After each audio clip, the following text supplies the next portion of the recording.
How to get Grab receipt in email.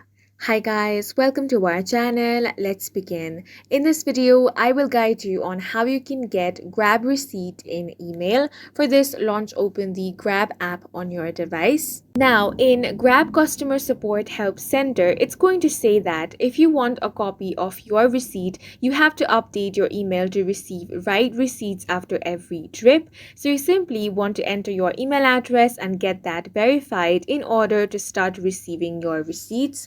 So for this, you want to head back, then tap on the account option at the bottom right corner. From here, tap on this pencil icon next to your profile icon.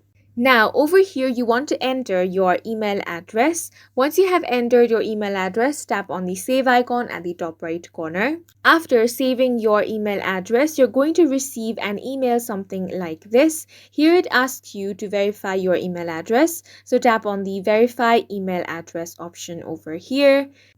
So once the email address is verified, you will now start receiving Grab receipts in your email. And that's it for this video. If you found it helpful, please make sure to hit the like button and subscribe for more videos like this.